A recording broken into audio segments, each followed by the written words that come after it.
Hola a todos, bienvenidos a nuestro ciclo de conferencias en línea, esta vez con enfoque en ganado lechero.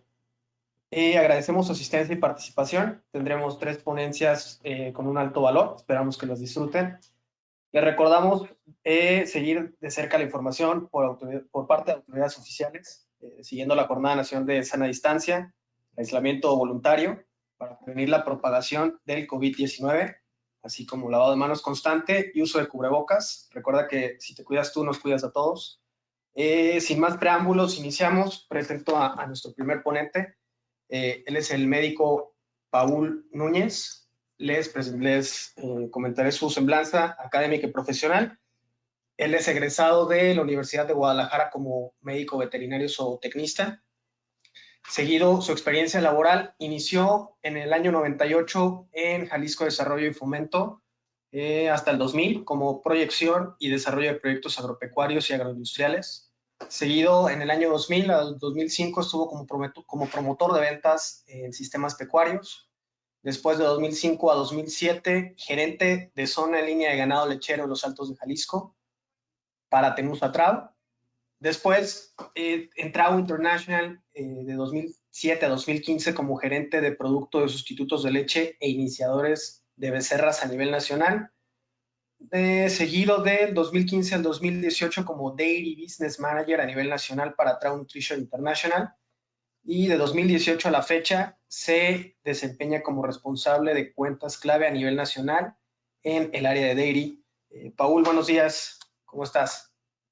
Buenos días, Daniel. Muchas gracias.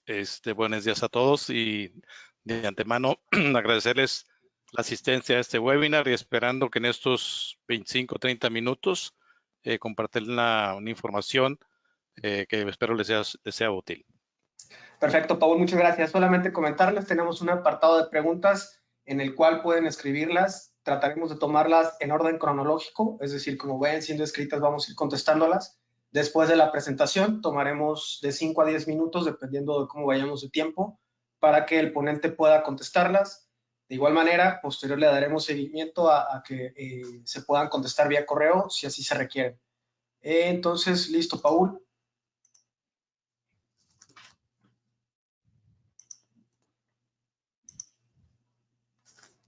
Ok. Buenos días. Antes que todo, agradecerles la asistencia. La intención en esta plática es básicamente dar algunos conceptos generales referente a lo que es la crianza de becerras en la etapa sobre todo de dieta líquida, ¿no? Entonces, como tema es decir, lo mejor de la leche entera combinado con lo mejor de un sustituto de leche, sin mencionar obviamente en que todas las pláticas el calostro es el determinante y más importante. Sin embargo, hay autores, en este caso como Milesty, donde él dice que el impacto de la nutrición temprana es uno de los avances más significativos en la nutrición láctea de nuestro tiempo, con el potencial de revolucionar las estrategias hacia las crías de terneros, ¿sí? Es decir, cómo podemos innovar, cómo podemos llegar de alguna manera a mejores resultados en el manejo de las creencias en los establos lecheros, ¿sí? Entonces, como les comentaba, no podemos dejar de mencionar las cuestiones del tema del calostro, aunque cuestiones más sobre la transferencia, mediciones y detalles referente al calostro será impartido en la tercera ponencia. Entonces aquí básicamente es dar referencia de cómo el calostro se comporta a través de 1, 2, 3, 4 o 5, 6 ordeños hasta llegar prácticamente a la cuestión de leche entera, ¿no? O leche de vaca. La materia seca por lugar es el doble, ¿sí? De lo que nos puede proporcionar una leche entera 24.5, el nivel de anticuerpos prácticamente el IgG es el 81, proteína 13.3, caseína, que es gran parte de la, obviamente, de la proteína, 4.8, grasa 6.4 y el nivel de lactosa prácticamente viene siendo mínimo. Sin embargo, en cada uno de los elementos o de los nutrientes, unos van en forma descendente. En el caso, por ejemplo, de la proteína 13.3 baja 3.4, en el caso de la grasa 6.4 a 3.6, pero no es así con la lactosa. La lactosa lleva un nivel de 2.7 hasta 4.3. Y créanme lo que la naturaleza es sabia, ¿no? Sabe por qué estos transiciones o el hecho de que eleve o baje algún nutriente por condiciones naturales es que prácticamente es un arte llevar a cabo en forma natural la creencia de becerras.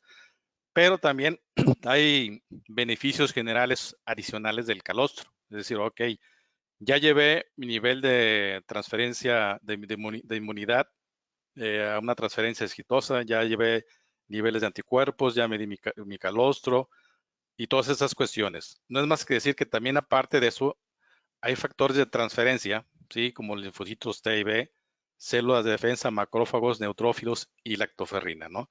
Factores de crecimiento, ¿sí? Que la liberación de insulina y cortisol, que este último ayuda a la maduración a nivel pulmonar. Y factores de crecimiento, hormonas que juegan un papel importante en la estimulación del desarrollo del tracto gastrointestinal y otros sistemas de la becerra recién nacida, y prácticamente podemos decir que el hecho de otorgar más energía, activamos un metabolismo y N cantidad de sistemas. Entonces, como yo les comentaba, la madre naturaleza es sabia, ¿sí?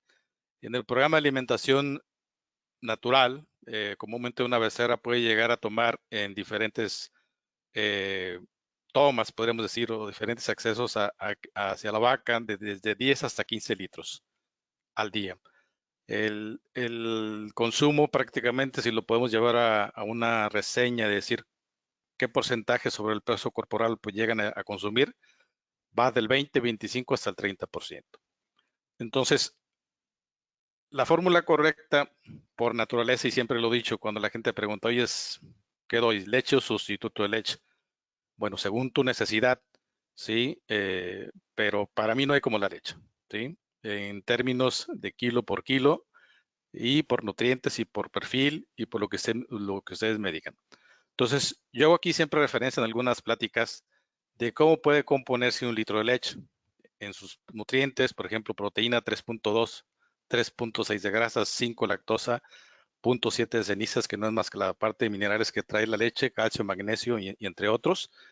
Esto puede variar, ¿sí? El nivel de proteína, el nivel de grasa, dependiendo el estadio de producción en que se encuentre la vaca, la raza, la alimentación, y sin embargo, si yo quiero la parte de la leche en forma líquida, llevarla a la parte en polvo o en base seca, los porcentajes obviamente nos cambian, ¿no? Llega la proteína a un 25.6, la grasa 28, la lactosa 40 y el nivel de ceniza 5.6. Si hacemos referencia a que un sustituto de leche trae 20 proteína y 20 grasa, pues vemos que prácticamente la leche de vaca es muy, muy superior, ¿no? Entonces, haciendo un pequeño resumen o un razonamiento, es que por cada litro de leche de entera de vaca, usted obtiene 125 gramos de leche en polvo, ¿sí? Y mucho nos da referencia que cuando hay alguien que recomienda o anteriormente se manejaba mucho que si tú incluías un sustituto de leche tenías que dar 125 gramos para reconstituir un litro de leche, ¿sí? Pero eso lo voy a hablar un poquito más adelante. Entonces, con este nivel de 125 gramos o el 12.5% de sólidos, para hacer un kilo de leche yo necesito 8 litros, ¿sí? 8 litros para hacerme un kilo, y el cual me va a aportar alrededor de 5.58 megacalorías por kilo en base seca. El nivel de energía también puede cambiar si los niveles de grasa y proteína se modifican dentro de un litro de leche producido a nivel de estable. Como objetivos generales aceptados en la crianza, o sea, comúnmente, digo, y me refiero a que son generales porque cada explotación en específico tendrá sus objetivos, ¿no? Pero uno que es muy común, que se dice que hay que doblar el peso al nacimiento a 2 meses o al periodo que tú consideres razonable realizar tu destete, que es el 100%. Es decir, si yo tengo una becerra que nace de 40, yo voy a lograr 40 kilos más, que es el 100, para que se destete alrededor sobre los 80 kilos. Pero hay que recalcar que últimamente esto ha sido el mínimo de la meta que debemos lograr. no el 100%. Ya hay explotaciones, ya hay programas y he visto manejos que han dado la facilidad de llegar del 140 al 160%, ¿sí? Es decir, si yo tengo una becerra de 40 kilos y yo quiero lograr un 140% más, debo ganar 56 kilos y destetarla 96. Que esa ganancia de peso más o menos me dé sobre los 850 gramos. Si soy más agresivo y decir, ok, yo me voy más sobre el 160% del peso al nacimiento, pues tengo que lograr 64 kilos. Y empezar a destetarla sobre los 104, pensando en ganar 980 gramos a 1 kilo de ganancia de área de peso sobre 60, 65, 70, el periodo de destete que tú consideres que sea óptimo, ¿no? Inseminar el 55% del peso adulto, es decir, 380 kilos, y que la vaquilla llegue a primer parto al 85% del mismo peso adulto, haciendo referencia que se logra un peso adulto dependiendo la talla, o sea, dentro de la misma raza Holstein hay diferentes tallas y diferentes pesos maduros que pueden llegar, en este caso, sobre los 700 kilos.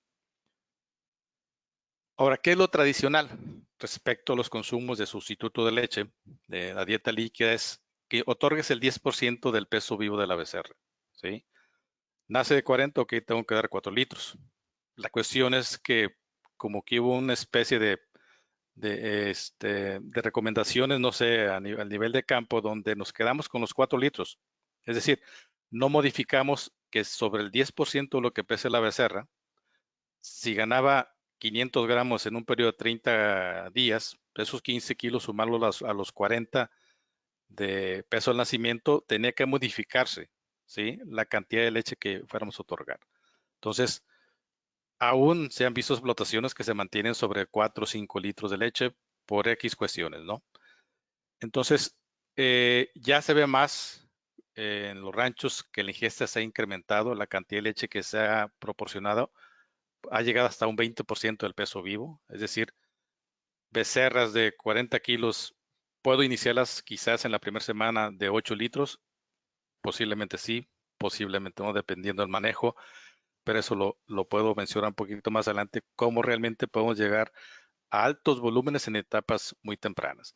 Entonces, sobre este 20%, pues esperemos llegar a 800, 900 gramos, pero inclusive, dependiendo del plan de alimentación que tengas, puedes llegar a 1 kilo. Ahora, deberíamos simplemente poner el doble de las leches, algo que nos debemos de cuestionar, dependiendo de nuestro manejo, dependiendo los objetivos, el costo. Pues hay diferentes niveles de nutrición, ¿sí? Entonces, ya de aquí yo hago referencia básicamente sobre un bajo nivel de nutrición, que me refiero a otorgar en toda la etapa de lactancia, desde que nace el destete, 260 litros. Que si yo estos 260 litros lo mando a base seca, que no es más que hacer una pequeña operación aquí, de multiplicarlo, y me da 32.6 kilos de leche de vaca en polvo. Si ya no estoy hablando ni en porcentajes ni de litros. Si me refiero a un plan de alimentación alto, pues ya estoy hablando de 556 litros, a un consumo de materia seca acumulado de casi 70 kilos, ¿sí? Hay visto explotaciones que se sobrepasan los 600, 700 litros acumulados y que llegan a promediar entre 10 y 12 litros de leche por becerra por día. Entonces, si yo hago referencia a decir, el precio por litro me sale a 6.20, ¿cómo puedo calcularlo también de tal manera que lo mande a base seca? Es más que el precio por litro dividido entre los sólidos y me da el precio por kilo de leche de vaca entera, ¿sí? Entonces mi costo puede llegar a ser a 1,611 pesos o a 3,446. ¿Qué es más barato? ¿Qué es más caro? Híjole, es muy relativo, pero lo que sí les puedo decir que cuando invierte más en la cuestión de nutrición sobre una becerra, hay mejores resultados en todos los sentidos, ¿sí? Entonces, eh, esto obviamente sin considerar la parte del inicial. Entonces, ¿qué hay entre los resultados de un plan de nivel bajo de sustituto de leche versus uno con mayor cantidad, 50 kilos de sustituto de leche? Es unos resultados, unos sencillos que hizo Soberón y el doctor May Van Amburg, donde ponen referencia al peso al nacer del control, 39.2 y 39.7 sobre el que se lleva a cabo el plan de alimentación alto. La ingesta diaria del sustituto de leche, ojo, o sea, eso es en gramos, no es en litros, son 600 gramos versus 1300. El peso corporal a los 54 días es 61 y 83. Y la ganancia diaria de peso sobre 390 y 820 kilos, perdón. Bien, ¿qué me implica el hecho de yo llevar un plan de alimentación a un nivel alto? Que en campo decir, ok, estoy consciente de esto, de que se puede reducir el consumo de alimentos secos, de iniciador durante el periodo de leche cuando elevo los planes de alimentación. ¿Por qué? Porque simplemente la becerra no tiene hambre, está saciada, entonces prácticamente el consumo se ve limitado. Y hay gente que dice, no, así que me está comiendo menos concentrado, entonces regreso a un poquito a volúmenes más bajos para estimular el consumo iniciador. Puede ser una estrategia, ¿sí? Pero eso a nosotros no nos preocuparía tanto porque a final de cuentas, cuando tú logras en una becerra un buen peso, que va directamente muy relacionado que sobre el 3.5% del consumo que vas a tener, ese consumo lo puedes recuperar en la etapa de transición sobre 2 a 3 semanas antes del periodo del sete con un buen manejo. Y obviamente si no hay consumo de alimento, reduce el desarrollo de las papilas ruminales. Al no haber fermentación, digo, al no haber consumo de alimento, no hay fermentación y prácticamente la producción de ácidos grasos volátiles, pues se ve un poquito limitada. Ahora, esa es una gráfica que por ahí me encontré en internet, algo interesante, donde hace mención en ciertos establos o granjas qué porcentaje de litros se están otorgando, ¿sí? En los establos. Por ejemplo, el mínimo de 4 litros, hay un 3.1% de los establos que da esta cantidad. De 4 a 5 litros, el 53%. De 6 a 7 litros, el 21%. De 8 a 9 litros, el 16.2%. Y 10 litros o más, el 6%. Eso fue en el 2016. Quizás hayan cambiado ya esta proporción referente a cuánta cantidad de leche están dando, están dando las operaciones, pero ¿qué va a depender? El hecho de que des un poquito más de leche o menos, pues invariablemente tomas el tema del costo, el temor a problemas digestivos si aumento más leche, timpanismos, que exceda la capacidad de volumen, sobre todo a nivel de abomazo, que es donde se digiere la leche, y que realmente tengas un buen control de higiene, ¿sí? Entonces, ¿por qué? El hecho de haber más nutrientes, pues no deja de haber la oportunidad para ciertos microorganismos de que tengan un nivel de multiplicación mucho mayor y obviamente daño en una becerra, que principalmente puede ser causa de diarrea en una mala higiene. Ahora, el cuarto estómago, refiriéndome a la abomazo, es muy elástico, ¿sí? Y como veías en la gráfica anterior, pues el método de alimentación, que es el 2 más 2 o 4 litros por día, pues lleva muchos años, ¿no? Sin embargo, hay un estudio reciente que se ha demostrado que el estómago es muy elástico, ¿sí? El cuarto estómago se estira y la digestión se realiza sin problemas. Es decir, en consecuencia, el becerro puede ingerir más tomas en etapas posteriores. Ahora, la pregunta es, ¿cuánto volumen pueden beber las becerras antes de exceder la capacidad vomasal? Se hizo un estudio en 6 becerras con 21 días de edad y donde el consumo de alimento fue en algunos de los ensayos 6.8 litros más en una sola toma, y vieron que el babomazo tiene una gran capacidad de expansión y que realmente no hay fuga al rumen. Digo, en su totalidad, podríamos decir que hay una parte que sí empieza a fugar, quizás de abomazo a rumen, pero realmente no es mucho mayor. Aquí tengo no sé si está apareciendo unas fotografías de un ultrasonido, donde está prácticamente el abomazo vacío. Aquí es donde se agregan 2 litros de leche, en una sola toma, y ven que todavía hay capacidad, que no excede realmente el volumen de abomazo y llega fuego hacia rumen. con 4 litros y con 6 litros, ¿sí? Entonces, prácticamente podemos concluir que ciertamente el lavomazo se puede acondicionar a altos volúmenes de consumo de leche. Ahora, si hablamos cuando decimos, bueno, quiero hacer una transición en un establo lechero, lo que comúnmente se nos viene pues, es obviamente y por tiempo y manejo, que las transiciones más especializadas y que se llevan más sobre el manejo es en las vacas productoras, ¿no? De transición de vaca seca a cómo poderla llevar ya a una vaca a producción. Sin embargo, en la primera etapa, que es el calostro, obviamente que el intestino es uno de los principales para la absorción de inmunoglobulinas, ¿sí? Para cuestiones de factores de transferencia, y el nivel de energía que se absorbe pues, es muy alto por el contenido de grasa que trae el calostro, ¿sí? En esa parte brincamos a la otra etapa, que viene siendo de cómo puedo llevar de la etapa del calostreo a leche, ¿sí? Cómo puedo llevar a cabo esa transición, si es sustituto de leche, si es leche entera de vaca, si es leche entera de vaca pasteurizada combinada con sustituto de leche. Pues el hecho de que el abomazo es el principal órgano que empieza a digerir los nutrientes, pues simplemente la alimentación es 100% etaria, es decir, la proteína y la grasa solamente provienen básicamente de ahí. En esta etapa se busca un incremento de la ingesta, ya sea en volumen, con cierto nivel de sólidos, aumentando los sólidos y el volumen o igual la frecuencia. Es decir, yo doy tomas, puedo dar 3. Entonces, es un tiempo, una etapa de transición donde realmente también empiezas con la becerra a empezar a que se alimente, ya sea con vía una cubeta o tetera, ¿no? Pero lo más común a veces son las cubetas, ¿no?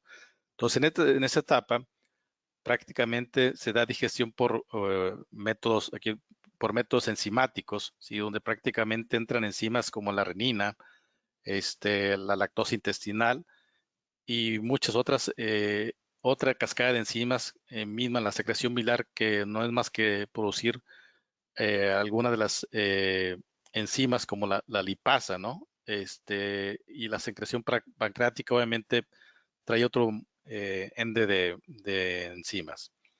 La alimentación de líquida sólida ya entra obviamente parte abomazo, pero el rumen empieza a hacer su participación. Hay cambios en las fuentes de energía y proteína. Se busca exactamente el consumo iniciador o hay un consumo relativo de iniciador. Nutrientes por fermentación ya empieza a llevarse a cabo, como son los ácidos grasos volátiles, y se busca el crecimiento papilar ruminal.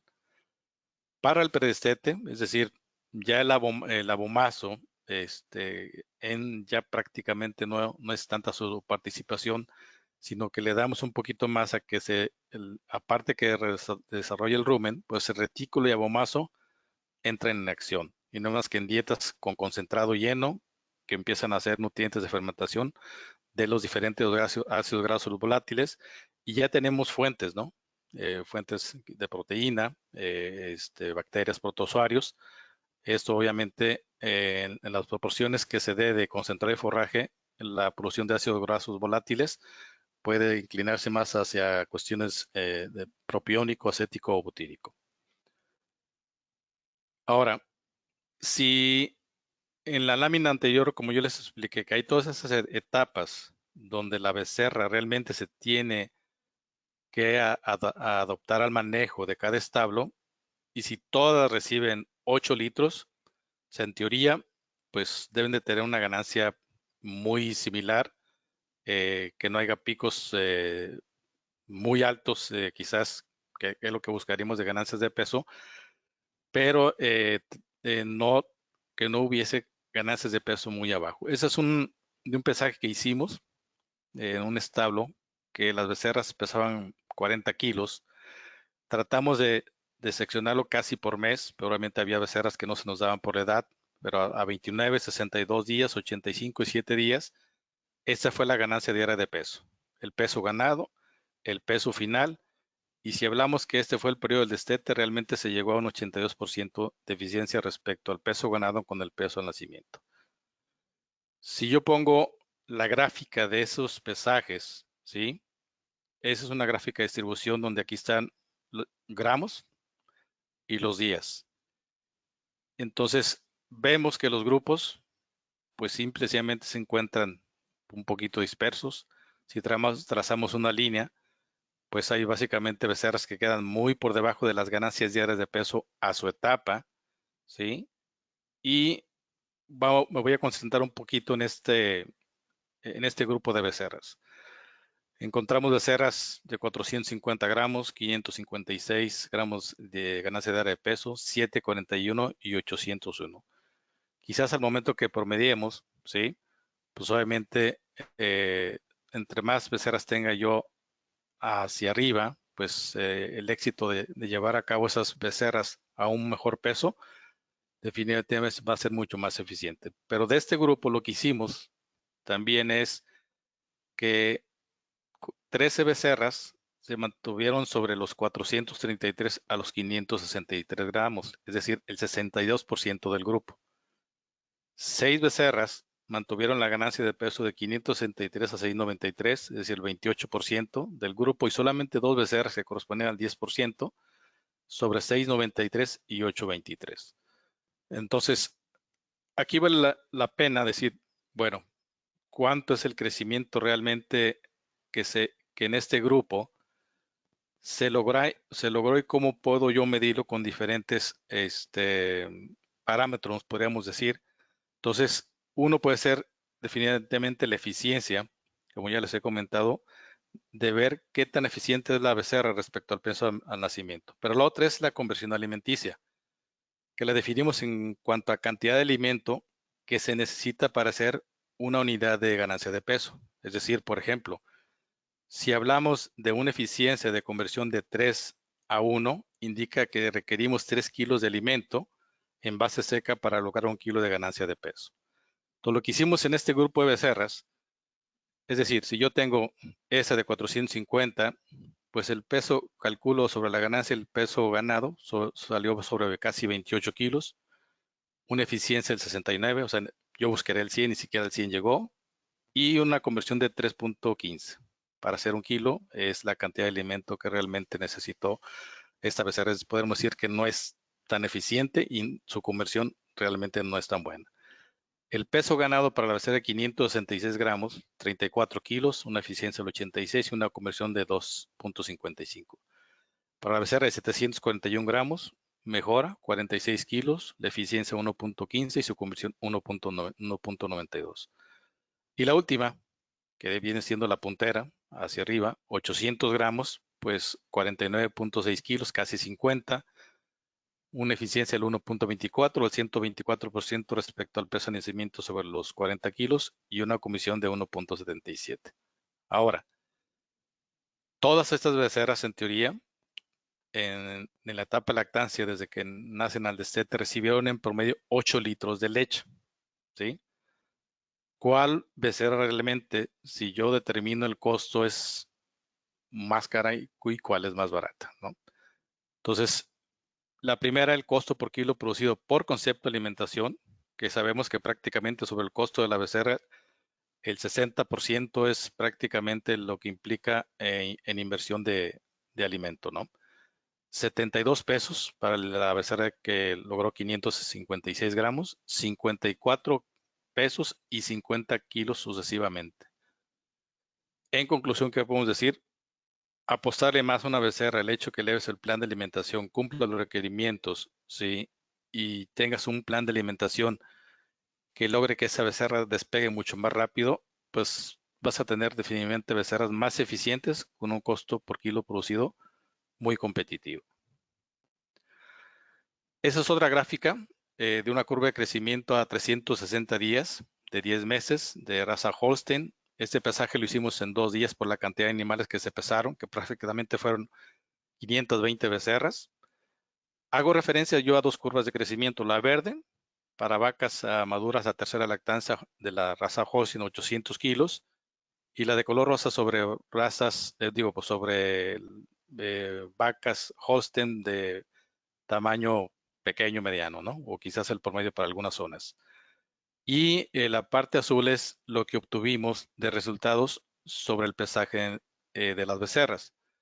Vemos que, por ejemplo, a los 30 días, el peso vivo, todo el peso en nacimiento fue de 35, se ganó 53 kilos con una ganancia de 554.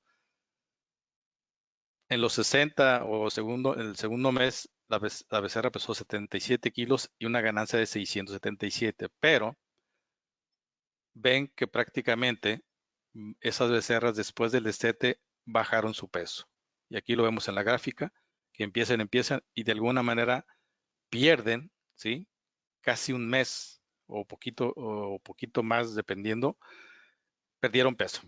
Entonces decir, ok, no hay problema, estas becerras después se recuperan y sí recuperan el peso, pero realmente no recuperan gran parte de esa genética que despertamos mucho en las becerras cuando llevamos planes de alimentación altos y eficientes. Entonces realmente decir, obtengo 500 gramos de ganancia, obtengo 800, puedo llegar a un peso de inseminación adecuado, sí, pero esto va a implicar llevar a cabo dietas mucho más caras, mucho menos eficientes y un costo por kilo producido mucho más alto.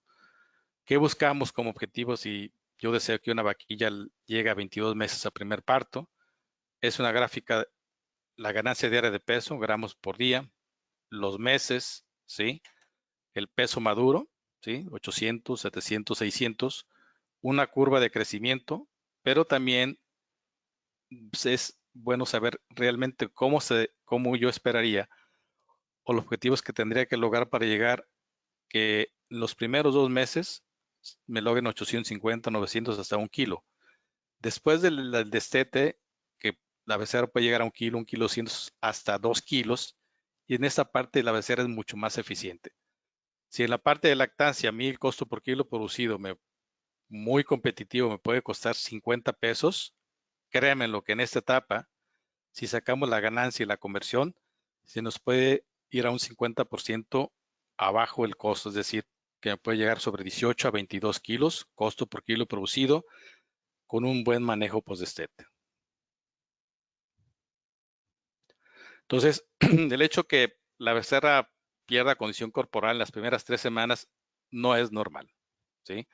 Si la becerra está estable en condiciones fisiológicas o que no haya un signo clínico de alguna fiebre, a cuestiones de neumonía o sea, algo más que esté afectando a la becerra y dices, bueno, la veo y al rato se recupera, pierde peso, no es normal en las primeras 3 semanas, ¿no? Entonces, hablando de condiciones normales, esto es una fotografía de las vías intestinales, pues es quizás el largo que esperaríamos en una becerra sana, donde se tenga una mayor absorción de nutrientes y todas las condiciones en el hecho de tener un intestino sano. Y cuando hay diarrea, simple y sencillamente estos se ven un poquito afectados respecto al crecimiento, ¿sí? La absorción de las papilas ya prácticamente no es igual. En la cuestión normal, vemos que la secreción de fluidos en la primera parte del tracto gastrointestinal, pues fluye normal, ¿sí? Hay reabsorción de fluido más allá del tracto intestino bajo, hay un movimiento del contenido del intestino en una velocidad determinada, es decir, llega el bolo alimenticio, lleva su paso, lleva su proceso de digestión sin problemas. La cuestión es que cuando la diarrea nos aparece por diferentes factores, hay una hipersecreción, es decir, agua, nutrientes, todo se evacúa en su mayor parte por efecto de bacterias y toxinas. Las vellosidades se ven atrofiadas por la combinación igual de efectos de bacterias, virus, Cryptosporidium. Hay un incremento de permeabilidad del intestino, una mala absorción, una hipermotilidad, es decir, el peristaltismo empieza a incrementarse tan rápido y tan alto que lo que quiere es eliminar las cuestiones realmente que están afectando a la becerra por la cuestión de la diarrea y hay una fermentación excesiva. Entonces, la presión de la diarrea es la manera más eficiente, definitivamente, de lograr buenos resultados y la más rentable, ¿sí? Hay cuestiones de diarrea infecciosas, los agentes que ya mencioné hace rato, que puede ser cada uno de ellos o puede ser algunas veces multifactorial. El hecho de tener buena higiene, buen calostreo, buen manejo de vacunas, pues las cuestiones de protección nos pueden ayudar que realmente la infección se reduzca en las cuestiones de diarrea. Pero hay otra parte que la quisiera dar un poquito más también de enfoque, la parte nutricional, sobre el balance de electrolitos, sobre proteínas vegetales cuando usas un sustituto de leche. Obviamente eso no pasa con la leche entera de vaca, pero sí cuando empiezas a agregar proteínas vegetales para mantener o elevar la cantidad de proteína que era un sustituto de leche, definitivamente va a provocar cuestiones, sobre todo en las primeras 3 semanas, de diarrea. Azúcares y otra cuestión es la presión osmótica, ¿sí? Leche o sustitutos de leche de alta calidad, pues es la manera más eficiente en que podemos evitar prácticamente cuadros de diarrea. Y estos cuadros de diarrea son los que comúnmente les llaman a nivel establo o les llamamos nosotros, que son diarreas mecánicas no infecciosas. Pero a veces llegar a determinar la causa se nos complica un poquito a veces, y sobre todo en la etapa de las 2 primeras semanas, y esto veo que en algunos establos se da más entre los 8 y los 12 días después de nacido. Entonces, ¿qué es la presión osmótica? ¿Sí? Y es una manera que en términos de osmolaridad nosotros, si pudiéramos medirle una solución, diríamos que es más que la concentración de las partículas sólidas en una solución y es calculada agregando concentraciones de azúcares y minerales en microns por kilo de solvente. Es decir, si yo tengo un agua, agrego azúcar o agrego sal, el nivel de osmolaridad me aumenta y obviamente la presión osmótica. Entonces, ¿qué pasa cuando un sustituto de leche contiene niveles elevados de osmolaridad? Puede dañar la integridad del estómago, puede incrementar el riesgo de inflamación abomasal, puede exacerbar la severidad de las diarreas en becerras sanas y o enfermas. Es decir, becerra que tengo en condiciones saludables y realmente tengo un nivel de presión osmótica, me puede ser a que éste tenga un riesgo que se vaya a un proceso infeccioso. Obviamente dependiendo del manejo, dependiendo del establo y en otras condiciones generales. Entonces, aquí a manera comparativa, si yo pongo la leche entera en condiciones de osmolaridad, queda sobre 300 a 330. Algún sustituto de leche, por lo regular que se encuentra en el mercado, sobre los 400 a 600. Y ya yéndonos al extremo sobre el agua de mar, pues prácticamente se queda sobre 1000 microsomos por kilogramos. Entonces, en esta parte de la cuestión de la leche entera y un sustituto de leche, llegar a 350 es mejor que un sustituto un sustituto de leche que no se eleve muy alto el nivel de osmolaridad a una leche entera que también puede cambiar, ¿sí? ¿Y dónde vemos que cambian esos niveles de osmolaridad? Cuando hay leches antibióticas o leches de descarte que vienen de padecimientos de mastitis clínica o subclínica. Es decir, ya los nutrientes y los componentes cambian y el nivel de lactosa se eleva. Bien, ahora, hablando un poquito de energía, no voy a entretener mucho en esta diapositiva, pero sabemos que hay condiciones de energía metabolizable para mantenimiento y que tiene sus prioridades. El hecho de que la becerra debe mantenerse para caminar, o sea, la parte de locomoción, la parte de cuestión de digestión y la parte de producción de calor cuando hay frío, pero también la parte de disipar el calor cuando las temperaturas son muy altas, hay un gasto de energía. Si esto se cubre, pues pasamos a la prioridad y hay una respuesta inmune adecuada en cualquiera de las etapas cuando tengas cubierta a esa becerra con la cantidad de energía necesaria. Y en segundo, la energía metabolizable para el crecimiento. Si cumplo con la primera y la segunda y la tercera, pues puedo empezar a tener un desarrollo sobre esa becerra y que realmente exprese el potencial genético, ¿sí? Para eso, ¿cómo lo logramos? No es más que cubriendo los requerimientos en base a materia seca, proteína y grasa, básicamente. Entonces, en términos de energía, hay diferentes fuentes de energía, como hay diferentes fuentes de grasa. Está la grasa láctea, aceite de coco, aceite de palma, sebo de res y sebo de cerdo. Los que comúnmente se usan en el caso de sustitutos de leche son los primeros tres y el cuarto, ¿sí? Pero también hay un nivel de digestibilidad. ¿sí? Que siendo los primeros 3 hay un alto nivel de digestibilidad. Es un poquito inferior en el caso del cebo de cerdo, del 88 al 96, respecto a los que tienen 95 o 97. Ahora, dentro de estas mismas fuentes de grasa, es importante saber el perfil de ácidos grasos, ¿sí? Eh, Básicamente, los perfiles de ácidos grasos en los primeros 30 días en la becerra son mucho más importantes los de cadena corta y cadena media, ¿sí? La leche de vaca trae un porcentaje de perfil de ácidos grasos del 27, del 38 y del 26.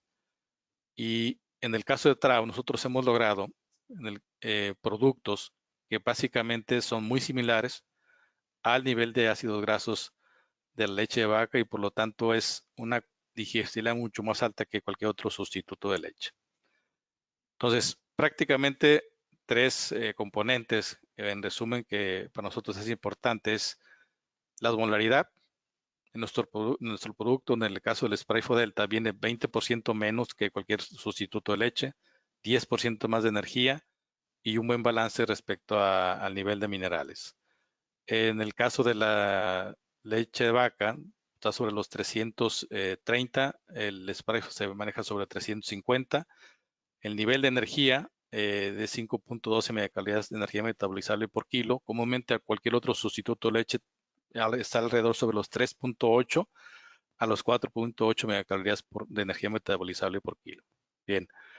Ahora, consideraciones para desarrollar un programa de alimentación, pues prácticamente saber los requerimientos que las becerras pues, están cambiando, ¿no? Busco más ganancia, mejor peso al destete. Mis requerimientos los debo de cambiar, los debo manejar a nivel de establo, de cuánto leche y cuánto es la materia seca que debo yo cumplir por cada litro de leche respecto al nivel de sólidos. El clima ha modificado, o sea, extremos, bastante calor, bastante frío, entonces debemos de considerar el requerimiento extra sobre efectos de temperatura. Lo que estoy otorgando de alimentación líquida o sustituto de leche debe ser constante en todos los sentidos, volumen, sólidos, calidad, y buscaré ser más eficiente en mi manejo sin procesos. La cuestión es decir, ok, yo me decido por llevar un plan de alimentación de 4, 6, 8 y me establezco en 8, o de 4, 6 y 8 y me establezco en 10. Aquí el área de oportunidad está prácticamente sobre las primeras 3 semanas. O sea, ¿cómo puedo yo elevar la cantidad de litros o hacer un plan de alimentación mucho más altos sin tantos problemas? Básicamente por diarreas, que es lo que yo veo más comúnmente, que tratan de elevar los niveles de sólidos o el volumen, hay diarreas y retroceden a manejar menores volúmenes. Es un plan de alimentación que nosotros manejamos, que básicamente es manejar una concentración de 135 gramos por litro, o para fines prácticos y dependiendo en otros sustitutos de leche también se puede hacer que metas 1 kilo por 7 litros de agua, pero eso también obviamente va a depender mucho de la solubilidad del producto. Entonces, se fijan en el día, obviamente después del periodo calostral, del día 4 al 7, yo estoy hablando de otorgar 2 hervidas al día con 3 litros de leche, es decir, 6. Con el 13.5% sólido o 135 gramos por litro, yo estaré hablando sobre un consumo en gramos de producto de 810. En la semana 2, ¿sí? Ya prácticamente estoy hablando de 7 litros y llegar a un consumo de 945. Y de la semana 3 a la semana 6, pues prácticamente yo le estoy apostando sobre ese periodo que tenga el mayor consumo la becerra para cumplir con los requerimientos de energía proteína. Es el nivel de energía, ¿sí? Que se estaría otorgando a la becerra por día, ya garantizando los consumos. Y los consumos semanales, obviamente, por cada periodo, que básicamente llegaríamos a un consumo total de 53.3 kilos, ¿sí? A la semana 2, obviamente, sin que le falte el agua, podemos empezar el alimento iniciador. A la semana 3 podemos incluir paja de avena, ¿sí? O algún heno de que tenga realmente una fibra efectiva. Para nosotros o para algunos tomamos la decisión de incluir alfalfa, otros de incluir avena con grano, te puede dar un buen resultado. Y la proporción en que se puede incluir es sobre el 10% sobre el concentrado de iniciador sin problemas. Ahora, en perspectiva en general, de este programa de alimentación se hizo una evaluación en 3 países que se conformaban de 15 establos, 11 grupos de becerras y en total 200 becerras desestadas. Lo que observamos que hubo una mortalidad muy baja, se duplicó el peso al nacer a las 8 semanas en promedio, con buenos resultados en general. Esta gráfica, aquí tenemos, por ejemplo, la semana de semana 0, o sea, el nacimiento de la semana 1 a la semana 10. El peso en que se inició en promedio fue de 39.4, 43.7 fue ya el peso que obtuvo esa becerra la semana número 1 a la 2 y a la 3 sucesivamente hasta llegar a un peso al destete de 96.3 kilos. Pero vean la ganancia diaria de peso. 607, 620, 715. Hay ciertos planes de alimentación que los 500 gramos los llegas a lograr sobre la semana 4 y la semana 5 cuando te mantienes en programa de alimentación bajo. Entonces, se iniciaron con 213 becerras, salieron 216, es decir, si descontamos la mortalidad, ¿no? Entonces, cumplimos aquí básicamente de llevar al doble el peso del nacimiento, un peso de 39.4 y logrando 96.3. ¿Se puede llevar a un nivel más alto para llevar mejores ganancias? Sí. Nosotros manejamos aquí 135 gramos por litro y 8 litros fue el máximo consumo que se tuvo por becerra por día. Entonces, inicialmente como título, ¿qué es el SM? Pues es una leche energizada para becerras con la marca de Spreifo Delta, con un nivel de proteína de 22.5 y de grasa del 25%. Es decir, nos estamos acostumbrados a que el nivel de proteína siempre es más alto y posteriormente el nivel de grasa es más bajo. Por ejemplo, en un 24-18, en un 22-20, pero aquí prácticamente apostamos mucho a la cuestión de la grasa, porque la parte que limitamos mucho las becerras en espacio, pues también a veces sentimos que hay en ciertos momentos, según el plan de alimentación, una limitación respecto a la energía. Proteína también importante para la cuestión de crecimiento de masa muscular. Entonces, ¿qué buscamos en el Spreifo Delta? Es un producto que pues sabemos que básicamente se ha diseñado para altos planes de alimentación, ¿sí? Buscando el desarrollo óptimo de órganos, especialmente el tejido de parénquima de glándula mamaria, buscando una menor osmolaridad y una composición equilibrada para satisfacer las necesidades del ternero, una mayor energía metabolizable para un alto rendimiento en el periodo preestete y mayor vigor. ¿Qué metas o qué hemos logrado? De alguna manera es que se ha obtenido un óptimo desarrollo en vaquillas, ¿sí? Que son animales que después del periodo de lactancia y las mandas al destete, no tienes esa caída tan drástica de postdestete como si la tuvieras con un plan de alimentación bajo. Otro punto bueno y a favor la resiliencia a enfermedades, es decir, que son becerras tan bien nutridas que padecen de alguna cuestión clínica, de alguna enfermedad, sobresalen mucho más rápida que las que realmente tienen un nivel de alimentación mucho más bajo. Y lo que buscamos obviamente en las vacas, pues es que se tenga una mayor longevidad. Entonces, en resumen, alimentar más sólidos con leche, sustituto leche, sus combinaciones cuesta más. Pues definitivamente podemos decir que los sólidos lácteos sí son más caros que un alimento concentrado iniciador, por lo que no es descabellado suponer que alimentar con leche costará más, que reducir la leche y buscar incrementar más el consumo iniciador lo más pronto posible. Es decir, sí puede ser más barata que la ganancia de peso la tenga a través del alimento, si yo reduzco la cantidad de leche, pero eso quizás pudiera tener un enfoque para ganado de engorda, ganado en las primeras 2 meses, pero sin embargo aquí hablamos de un potencial genético lechero, que son cosas totalmente diferentes, donde realmente debemos apostar más hacia la cantidad de sodio y los lácteos. ¿Por qué? Porque la eficiencia de la conversión es mucho más alta durante las primeras semanas de vida que en cualquier otro punto del ciclo de crecimiento. Hay diferentes tasas de crecimiento en las diferentes etapas de ganado lechero, ¿sí? Y también diferente de nivel de eficiencia, así como su costo. El costo por kilogramo de la ganancia se puede disminuir a medida que aumentemos la cantidad y la cantidad de leche, sustituto leche o leche vaca pastorida, lo que ustedes gusten.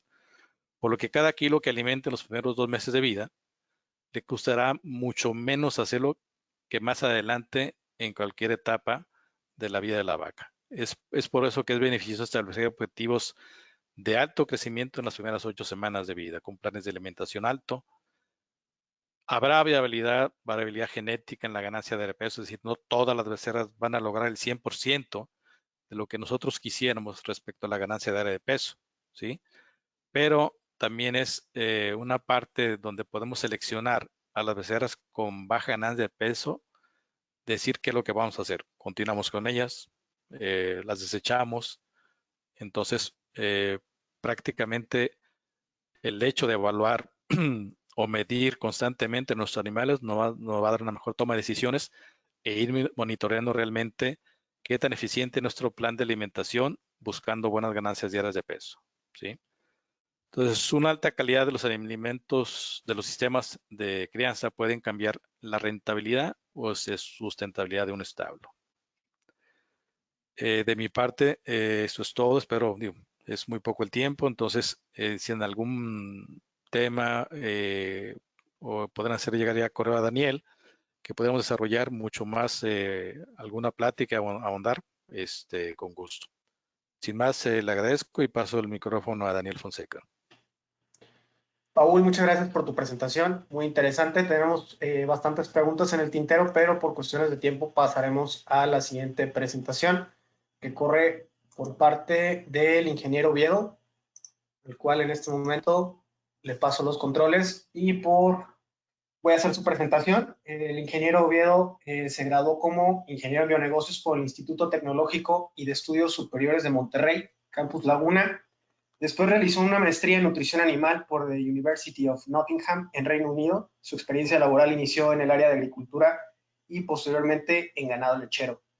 En 2015 trabajó en Madero Dairy Systems en la parte de investigación en ganado lechero. Inició como asistente técnico en Granja Madero. Y por último, desde 2017 ingresó a Trout Nutrition México, donde labora actualmente en el departamento de Feed Additives como gerente de producto de los minerales IntelliBond. Buenos días, ingeniero, bienvenido y adelante con su ponencia. Buenos días a todos, les agradezco mucho su asistencia y espero poder compartir información que vaya a ser de su interés. Bueno, repito, mi nombre es Ernesto Oviedo, estoy en la parte del departamento de aditivos en Trout Nutrition. Y bueno, la intención de esta plática es hablar sobre la estabilidad de las fuentes minerales y su impacto en el desempeño de la vaca lechera.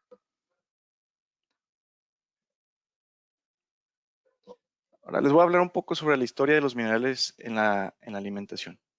Sí, antes no había mucho problema si nosotros buscábamos suplementar minerales, ya que los animales, bueno, pues los teníamos domesticados, los teníamos en la granja y pues ellos obtenían los nutrientes y los minerales a través de las plantas. Sí, estos venían de forma orgánica. Pero conforme fue pasando el tiempo y los niveles de producción fueron aumentando y los animales fueron demandando una mejor nutrición, pues tuvimos que buscar otras alternativas para nosotros poder suplementar esa cantidad de minerales que ellos iban a necesitar. Al principio utilizábamos fuentes inorgánicas, normalmente por ejemplo los sulfatos o los óxidos, se añadían por ejemplo bultos en forma de sal y pues esto les ayudaba a los animales a tener ese extra de minerales y poder desempeñar de manera correcta. Pero también conforme fue pasando el tiempo, los animales iban demandando cada vez más. Entonces esto nos hizo tener que buscar otras alternativas para, pues, para mejorar esos niveles de producción. Lo que nosotros hicimos fue crear minerales orgánicos de manera sintética. Entonces nosotros pudimos obtener minerales orgánicos que eran más biodisponibles para el animal, vieron que les funcionaban de mejor manera que las fuentes inorgánicas y bueno, pues también se empezaron a utilizar algunas mezclas entre minerales inorgánicos y minerales orgánicos para que el animal pudiera desempeñar de manera correcta. Ahora, hablando un poco sobre los minerales inorgánicos, ¿sí? Estos normalmente se presentan en formas de sulfatos, óxidos, cloruros. Estos minerales tienen una alta solubilidad, hablando de la parte de los sulfatos, ¿sí? Si ellos tienen una alta solubilidad, van a tener una alta reactividad. ¿A qué se debe que tengan una alta solubilidad? Bueno, es que ellos tienen enlaces iónicos que son enlaces débiles, por así decirlo. Por ejemplo, en un pH neutro, si les entra, por ejemplo, agua, van a entrar en una solución y se van a liberar iones de mineral y van a estar haciendo reacción con otros componentes del alimento. En este ejemplo tenemos una foto aquí del sulfato de cobre, que es como se vería ya de forma física. Ahora, también tenemos como otra fuente los minerales orgánicos. Estos son llamados orgánicos porque el mineral está ligado a una molécula orgánica. Ya puede ser, por ejemplo, un aminoácido, un complejo de aminoácidos o una proteína, ¿sí? Esa molécula es una molécula orgánica, lo que le da su nombre a mineral orgánico. Estos minerales tienen una baja solubilidad y por ello tienen una baja reactividad. Esto se debe a que tienen enlaces covalentes, ¿sí? Es como el famoso nombre que le decimos los minerales quelatados, que significa que el mineral está sujeto por moléculas orgánicas y le da esa estabilidad. Es como si nosotros, por ejemplo, agarráramos una pelota de básquetbol con las dos manos y la sujetáramos muy fuerte. Entonces, no se va a liberar el mineral hasta que se rompa ese enlace. Y bueno, aquí tenemos una foto de un ejemplo, por ejemplo, es proteinato de cobre. Ahora, la tercera clasificación, también tenemos los hidroximinerales. ¿Sí? Estos minerales tienen una matriz de cristal ya definida. Estos no pueden ser llamados minerales orgánicos porque no tienen una molécula orgánica en su estructura, pero sí tienen características muy similares a los minerales orgánicos, por ejemplo, la baja solubilidad o la baja reactividad. Y esto se debe también a que tienen enlaces covalentes como lo tienen los minerales orgánicos. Aquí tenemos un ejemplo de una molécula de cloruro tribásico de cobre, que viene siendo el hidroximineral de cobre, y vemos cómo sus moléculas están unidas por enlaces covalentes y les da esa estructura de cristal y esas características muy similares a los minerales orgánicos. Y aquí tenemos una foto de lo que vendría siendo el hidroximineral. Ahora, ¿qué interacciones pueden tener las diferentes fuentes de minerales en el alimento? ¿Y qué consecuencias también puede traer? Primero es la solubilidad, ¿sí? Aquí, en la foto de la izquierda, tenemos del lado izquierdo, la parte del hidroximineral cobre. Como vemos, se mantiene su tamaño de partícula y su uniformidad. Pero si lo comparamos con la foto de aquí al lado, que es sulfato de cobre, el sulfato de cobre es higroscópico. Entonces, ¿qué quiere decir? Que absorbe humedad y el tamaño de partícula va a variar dependiendo de cuánta humedad haya absorbido. Aquí en la foto de la derecha tenemos igual el hidroximineral cobre y el sulfato de cobre. Ambos se pusieron en agua, se dejaron por 30 minutos. Como podemos ver, el hidroximineral se asienta en el fondo, ya que el pH del agua es neutro, un pH 7, por lo que no va a entrar en solución. Pero el sulfato de cobre, como tiene una alta solubilidad, igual en un pH 7, en el agua, perdón, completamente está disuelto. Lo que sí, si nosotros vemos aquí el mineral, tendría iones libres que empezarían a reaccionar con otros componentes para buscar estabilizarse. Ahora, en el manejo y mezclado de nuestros alimentos, aquí podemos ver una foto a la izquierda del sulfato de cobre. Como en la foto anterior, que es higroscópico y se ve un tamaño de partícula diferente, pues se forman estos cristales en el alimento y nosotros ya no vamos a tener un alimento homogéneo. ¿Sí? El mineral ya no va a estar distribuido de manera correcta, por lo que ciertas partes eh, van a estar más cargadas con mineral o menos cargadas con mineral. Y luego aquí tenemos en la derecha una foto de un alimento formulado con hidroximineral. Prácticamente pues no se puede ver así a simple vista. ¿Qué quiere decir? Que el tamaño de partículas se mantiene y esto tiene una distribución más homogénea en el alimento, por lo que nos va a dar un alimento más completo para cualquier parte al momento de servir, que les va a tocar mejor a los animales. Ahora, un nutriente muy importante que los minerales reaccionan con él es la vitamina E. Aquí nosotros tenemos una prueba de de dos alimentos que la única diferencia entre ellos era que uno estaba formulado con hidroximineral y otro estaba formulado con sulfato de cobre. ¿Sí? Se prepararon y se dejaron durante 11 días y al final de esos 11 días se evaluó la cantidad de alfa-tocoferol para ver las cantidades de vitamina E que quedaban. Al final de la prueba vimos que hubo un 13% de diferencia. Quiere decir que el sulfato de cobre, al haber entrado al haberse solubilizado, empezó a reaccionar con la vitamina y este se empezó a perder.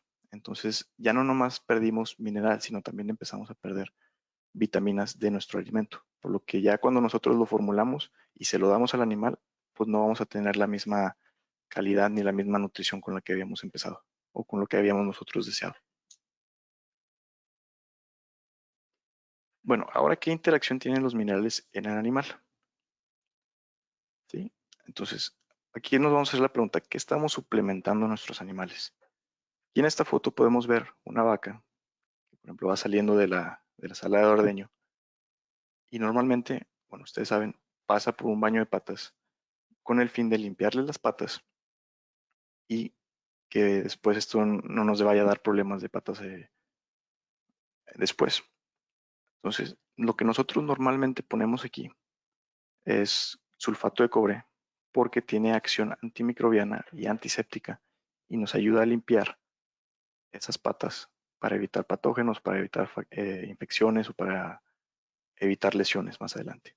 Entonces la pregunta aquí es, ¿por qué nosotros añadimos un ingrediente que es antimicrobiano para limpiar las patas, pero también lo agregamos al alimento, especialmente el alimento de un rumiante? Así que estos animales, bueno, dependen de sus microorganismos en el rumen para poder digerir la fibra. ¿Cuál es el daño que causan los sulfatos? Bueno, ellos tienen una alta reactividad en rumen porque son altamente solubles, ¿sí? Se disocian y liberan iones de metal. Estos iones de metal, al estar libres en el rumen, pueden dañar considerablemente a los microorganismos. Entonces, si nosotros reducimos esa población de microorganismos, bueno, nosotros vamos a tener una reducción en la digestibilidad de la fibra detergente neutra. Entonces, nuestro animal ya no va a desempeñar de manera correcta. Aquí tenemos una prueba que se hizo en 2019, que se utilizaron novillos. Lo que se hizo fue con unas fístulas, se les dieron unos bolos que contenían minerales, ¿sí? En este caso, en el del cobre, contenían 20 partes por millón de mineral, ya fuera de fuente hidroximineral o de sulfato de cobre. Y se evaluó la cantidad desde 4 horas antes de darle el bolo, y a partir de la hora cero, por así decirlo, se empezó también a medir la cantidad de cobre soluble que había en el rumen. Entonces, aquí podemos ver que el grupo que tenía sulfato de cobre tiene una mayor cantidad de cobre soluble en rumen. ¿Qué quiere decir esto? Que hay más cobre expuesto, más iones de cobre libres que van a empezar a interactuar con esos microorganismos y pueden empezar a afectarlos. Sí, pero como el hidroximineral, en este caso, no es soluble en el rumen, bueno, entonces no hay tanta cantidad de cobre que no va a estar interactuando con esos microorganismos. Y de igual manera lo vimos con el zinc y con el manganeso. Si venía de una fuente que fuera un sulfato, estos se solubilizan en rumen y hay una cantidad mayor de mineral libre en el rumen. Ahora, ¿cómo es que funcionan los minerales de alta solubilidad? Así en un ejemplo muy sencillo, bueno, ellos interactúan desde antes de entrar al sistema digestivo del animal, como lo vimos en las fotos del alimento, o incluso cuando el animal apenas los está consumiendo, estos empiezan a solubilizarse rápidamente. ¿Sí? Entonces, esos iones de cobre van a tener un efecto antimicrobiano también en rumen y van a empezar a afectar los microorganismos. ¿Sí? Entonces, esos minerales solubles se empiezan a afectar. Desde aquí ya vamos perdiendo nutrientes, como el caso de la vitamina E, podemos empezar a afectar el rumen. Entonces, ya cuando empiezan a hacer esos enlaces, son minerales que ya no van a estar disponibles. ¿Sí? Entonces, el animal solo va a poder absorber los minerales que quedaron disponibles, va a absorber una menor cantidad con la que nosotros habíamos formulado y lo que no se absorbió se va a desechar, que esto también tiene un problema con el desecho ambiental de suelos. Ahora, los minerales de baja solubilidad son inertes en el alimento y en el tracto digestivo superior, que quiere decir que no se van a solubilizar en rumen, no van a interactuar con nutrientes, no van a interactuar con los microorganismos. ¿Sí? Igual el mismo ejemplo, vemos que no interactuaron, se pierde menos mineral. Entonces hay más mineral disponible para que el animal lo pueda absorber. Y es aquí cuando el animal sí lo puede aprovechar. No, el mineral no le sirve al animal hasta que entra a torrente sanguíneo. Y entonces una menor cantidad de mineral también es excretada. ¿Cómo afecta esto ya a niveles también de producción? Aquí se hicieron unas pruebas de igual comparando sulfatos con hidroximinerales. Aquí tenemos una dieta a base de subproductos que tenía un 35% de forraje y podemos ver que hubo una diferencia significativa de 1.4 puntos de digestibilidad de una dieta a otra. ¿Sí? Entonces, cuando nosotros dimos una dieta a base de forraje con el 65% de forraje, ¿qué quiere decir esto? Más fibra todavía, vimos que todavía hubo un aumento aún mayor en los puntos de digestibilidad de la fibra. ¿Sí? En este caso, casi 3 puntos porcentuales. Y también tenemos una dieta de ganado. Aquí solo fue el 50% de forraje, 50% de forraje, perdón. Y también tenemos una diferencia de 3.4 puntos porcentuales. ¿Esto cómo lo podemos traducir a niveles de producción? Bueno, hay otros estudios que nos dicen que por cada punto de mejora en la digestibilidad de la fibra es de 0.25 a 0.3 kilogramos más de leche. ¿Qué quiere decir? Si tomamos el ejemplo de los 3 puntos de mejora en la digestibilidad, bueno, 3 por los 0.3 kilos de leche que tenemos, vamos a tener casi 750 a 900 kilos de, perdón, 750 gramos a 900 gramos más de leche adicional. Bueno, también esto cómo le afecta más que nada en la producción de ácidos grasos, ¿sí? Si nosotros reducimos la digestibilidad de la fibra, vamos a tener una menor producción de ácidos grasos. Aquí en esta prueba tenemos un grupo control, ¿sí? Que esta es la producción de ácidos grasos, y se le añadieron a otros 4 grupos 30 partes por millón de sulfato de zinc, 90 partes por millón de sulfato de zinc, 30 de hidroximineral y 90 de hidroximineral. Aquí podemos ver que nosotros al haber agregado el sulfato, sí reducimos la cantidad de ácidos grasos porque nosotros tuvimos una intervención, por así decirlo, en los microorganismos del rumen. Sí, pero en el caso del hidroximineral se mantiene esa producción. No significa que vaya a mejorar la producción, pero esto nos dice que no estamos interactuando de manera negativa en el rumen y podemos mantener esa integridad ruminal y por ello ayudar al animal a desempeñar mejor. Ahora, también tenemos algunas pruebas de biodisponibilidad relativa que se han evaluado para ver qué tanto mineral el animal lo puede absorber y qué tanto lo puede aprovechar. Y en este caso, por ejemplo, comparamos el sulfato de cobre con el hidroximineral de cobre y vimos que casi el doble del mineral lo pudo absorber el animal. En el caso del cobre, en ambos, se hizo una evaluación en hígado y en ambos pues salió más alto el hidroximineral. Ahora, en la parte del zinc, igual el sulfato de zinc con el hidroximineral zinc también salió casi el doble y esta prueba se hizo evaluando lo que se añadió en el alimento más lo que se excretó es lo que tenemos como valor de retenido. Ahora, ¿por qué es importante la biodisponibilidad de los minerales? A mí me gusta comparar la parte de la biodisponibilidad como si comparáramos un seguro de gastos médicos o un seguro contra accidentes. ¿Qué es lo que pasa? Nosotros tenemos un nivel de suplementación de minerales. ¿Sí? Si nosotros lo hacemos, por ejemplo, de forma orgánica, vamos a tener cierta pérdida de mineral que vendría siendo esta barra. Entonces, el animal tiene cierto requerimiento nutricional, pero ¿qué pasa cuando el animal entra en estrés? bueno, ese requerimiento se va a elevar. Pero si nosotros estamos perdiendo un mineral, no vamos a tener la cantidad necesaria que el animal va a necesitar. ¿Sí? Entonces, lo que tenemos disponible para su absorción no va a llegar a ese requerimiento. Entonces, el animal va a desempeñar de manera negativa. Entonces, ligándolo con el ejemplo que les digo con lo del seguro de gastos médicos, es nosotros lo tenemos ahí, pero en caso de un accidente es cuando va a actuar, ¿verdad? Ojalá no lo tengamos que utilizar, pero sabemos que vamos a estar protegidos y va a responder de manera correcta, que vendría siendo el caso ya cuando nosotros añadimos minerales de alta biodisponibilidad, tenemos el mismo nivel de suplementación, ¿sí? El requerimiento nutricional va a ser el mismo. Si llega a entrar a un requerimiento de estrés, bueno, vamos a tener el mineral disponible para su absorción. Entonces el animal puede aprovecharlo y desempeñar de manera correcta. Ahora, algo así muy en resumen de lo que vendrían siendo las fuentes minerales. Tenemos, por ejemplo, las clasificaciones. ¿Sí? El inorgánico vendría siendo el sulfato de zinc. Estos tienen una concentración del 35.5-36%.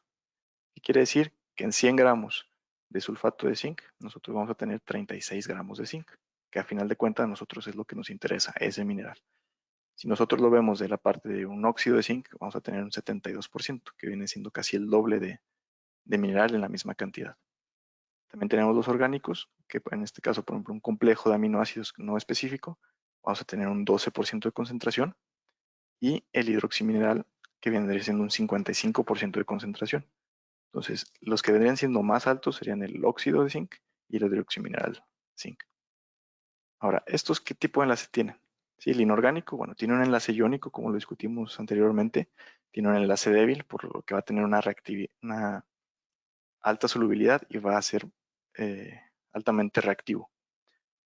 Los inorgánicos, como por ejemplo los óxidos, tienen enlaces muy fuertes, pero esto también puede ser contraproducente porque al tener una solubilidad muy baja, el animal tampoco lo puede aprovechar, no puede ser absorbido ese mineral. Y lo orgánico tiene igual enlaces covalentes que le van a dar estabilidad, una baja solubilidad, y el animal lo va a poder aprovechar de igual manera que el hidroximineral. ¿Sí? Entonces, con algunos estudios, por ejemplo, de valor biológico relativo, si nosotros tomamos de referencia el sulfato de zinc, este vendría siendo el 100% disponible, por así decirlo. Si lo comparamos el óxido, va a ser mucho menos disponible que el sulfato de zinc, por lo que les comentaba de que tenía enlaces muy fuertes y el animal no lo va a poder absorber.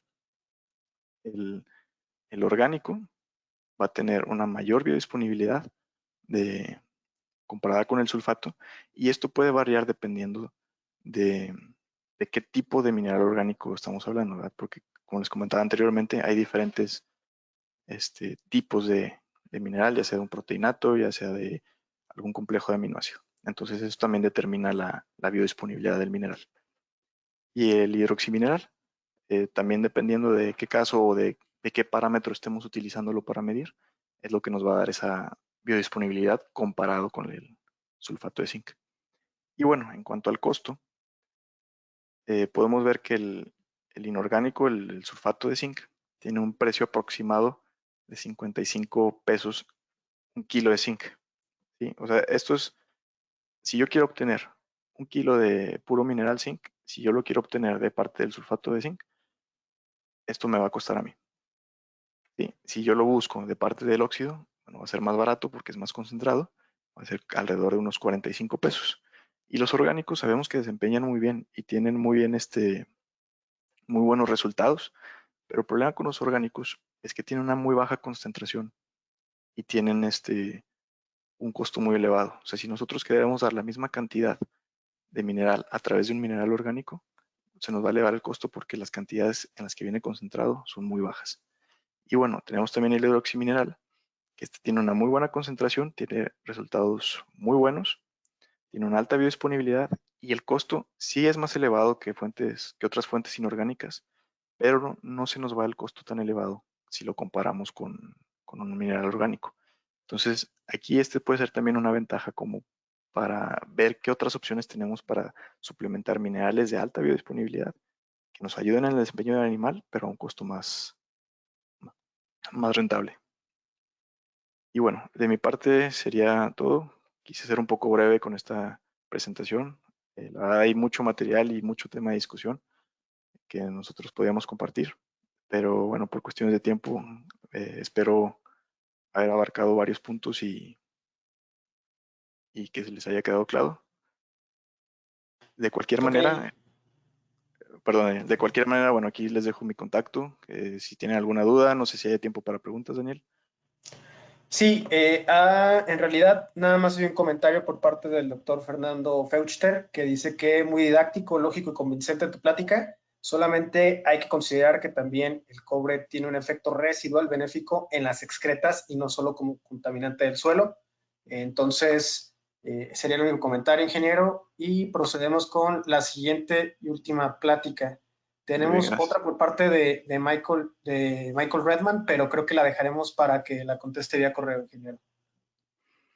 Ok, perfecto. Muchas gracias. Entonces estoy a sus órdenes. Listo, muchas gracias. Gracias. Pasamos a la última presentación que corre por parte de Sonia Ibarra.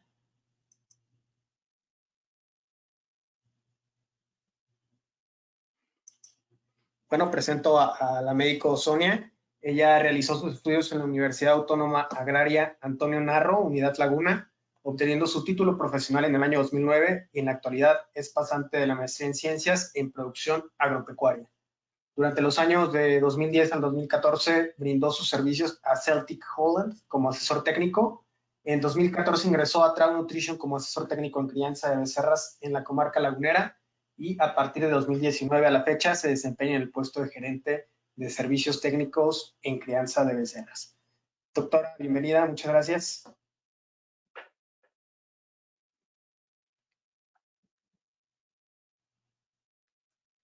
Muchas gracias, Dani.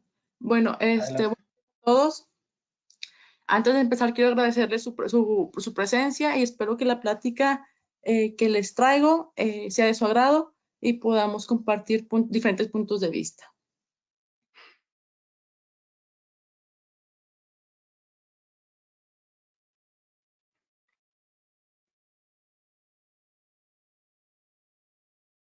Como referencia, les quiero comentar que la laguna es la segunda cuenca lechera más importante de todo México, donde hay aproximadamente 30,000 becerras próximas productoras de leche.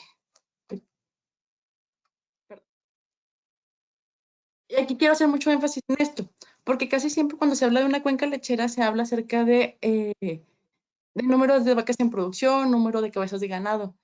Pero si nos enfocamos en verdad a la crianza de becerras y le damos la importancia que amerita, porque estas van a ser nuestras próximas productoras. Toda la alimentación y todo el buen desempeño que tengan en la primera etapa de vida se verá reflejado en la lactancia que tengan en su edad productiva. Entonces, referente a la comarca lagunera, la mayoría de las granjas lecheras de aquí de la zona empezaron como pequeños productores. Eran negocios familiares donde no se medían algunos parámetros de crecimiento o de eficiencia, pero esto fue evolucionando hasta llegar a la industria lechera que hoy conocemos. Y para mí los principales factores fueron la economía, la tecnología y la investigación. Si platicamos acerca de la economía, veremos que el precio del litro no se ha incrementado de acuerdo a los costos que el ganadero tiene para producirlo. Y también que se ha enfrentado a los excedentes de leche, los cuales se pagan a menor costo de un litro normal, poniéndose límites la comercializadora y el ganadero se tiene que quedar con bastante volumen de leche, el cual destina para la crianza de becerras. Y también se enfrentó a que la comercializadora ya no le compraba la leche antibiótica. Entonces, la leche del excedente y la leche antibiótica pues se destina para las becerritas. Y esta leche sufre un proceso de pasteurización, pero el ganadero no toma en cuenta, perdón, el ganadero no toma en cuenta que la pasteurización es un proceso que no reduce totalmente la carga bacteriana, sino solamente la disminuye. Entre mayor cantidad de microorganismos tenga la leche, mayor cantidad de microorganismos permanecerán después de la pasteurización, y estos llegarán al sistema digestivo de las becerras. En la leche que mandamos a pasteurizar o que el ganadero se quiere deshacer de esa leche, encontramos la buena, la mala y la fea. En la buena se puede encontrar el exceso de calostro, la leche que tienen en el primer día. Casi siempre, la verdad no sobra, porque siempre le tratamos de darle mayor volumen de calostro a las becerritas. Y la leche de transición, que es la leche del día 2 al día 4, que es rica en sólidos, pero que probablemente por el arrastre en la ordeña se vaya para un tanque de leche de descarte, con la leche de antibiótico. Y la leche mala y la fea que no queremos es la leche con alto nivel de células somáticas, leche de vaca con mastitis, leche de vaca que fueron tratadas con antibióticos. Recordemos que el pasteurizador no elimina todas las bacterias o patógenos que hay en la leche. Entonces, ¿qué queremos hacer con esa leche? ¿En verdad consideran que es bueno mandar esa leche a las becerritas, siendo que tiene desechos de los antibióticos y gran carga bacteriana? Entonces, ¿qué deberíamos de hacer con ella? Y hablando acerca de la investigación, hay muchos artículos que han demostrado que a mayor ganancia de peso en la primera etapa de la becerrita, mayor producción de leche en la primera lactancia tendrá. Aquí un ejemplo. La becerrita, aquí en un ejemplo, si tomamos el equipo de tasa de crecimiento moderado con el crecimiento bueno, ambos grupos tienen un peso de nacimiento de 40 kilos. Y se hacen los pesajes a los 14 días, a los 35, a los 65. La ganancia de peso al destete a los 63 días en el moderado está en 606 y en el bueno está en 810. Si analizamos la diferencia, son 204 gramos, de diferencia. Si lo multiplicamos por los 4 litros de ganancia que se producirá en la primera lactancia, nos dará un total de 816 litros más en la primera lactancia. ¿Sí? Para corroborar estos datos, se han hecho varios análisis. Aquí tengo las referencias. Si observamos en este de Morrison, no se obtuvo ninguna ganancia. En los demás varió desde 2.1 hasta 10.5. Se preguntarán por qué en el de Morrison no se generó ninguna diferencia. Es porque después de la crianza de becerras con altos niveles de materia seca, no se le dio un seguimiento post-destete. Entonces es muy importante que si vamos a hacer una inversión en planes de alimentación de la becerra, durante la crianza no solamente llegamos a esa etapa, sino que en verdad le demos un seguimiento y analicemos que fue una inversión que debemos continuar. Y cómo los factores anteriores han perjudicado las crianzas de becerros o los planes de alimentación o el manejo que se le ha tenido. En los cambios de alimentación ha sufrido estos cambios. Yo recuerdo cuando salí de la universidad, no hace muchos años, visitaba las crianzas y tenían planes de alimentación súper austeros. Se daban 2 litros en la mañana y 2 litros en la tarde, más o menos con una cantidad de materia seca de 125 gramos, dando un total de consumo diario de materia seca de 500 gramos. Después de todos los factores que les comentaba acerca del precio de la leche y el excedente de esta, los ganaderos destinaron leche para las becerritas y fueron aumentando el volumen, rompiendo mitos o paradigmas. Empezaron a aumentar los litros llegando a 750 gramos de materia seca diarios. Entonces, vieron que no nada más se mantenía la becerrita, sino que se podía alimentar y tener mejores ganancias de peso. Cuando se destinó tanta leche a las becerras, vieron la oportunidad de tener mejores desempeños, Entonces ya desarrollaron a sus becerritas, dándoles aproximadamente 1 kilo de materia seca diario. Y con esto se obtiene aproximadamente 800 gramos de materia seca.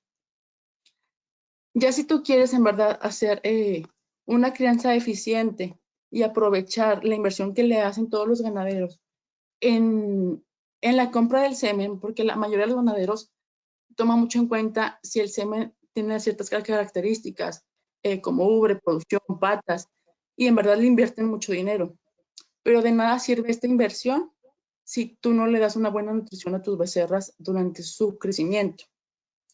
Entonces, ya con un plan de alimentación de leche pasteurizada más sustituto de leche, aumentando los sólidos hasta llegar a 1,2 gramos de materia seca diario, podemos obtener 1 kilo de ganancia diario a los 63 días.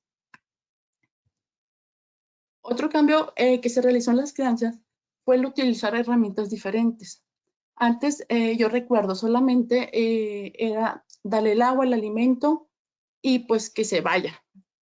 Y ahora no, realmente se miden los parámetros tanto de pesos al nacimiento. Se puede hacer en algunos establos al mes, a los 45 días y a los 2 meses. Pero si tenemos el dato de los 2 meses, es suficiente para determinar si hemos tenido una buena crianza. También se tomó en cuenta mucho la cantidad de sólidos que tiene la leche.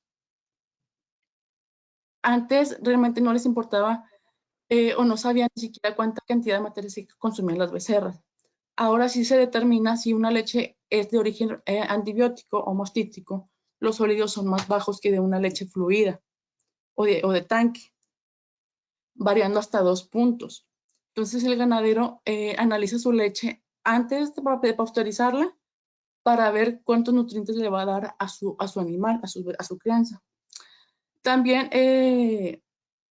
se han utilizado mezcladoras más tecnificadas.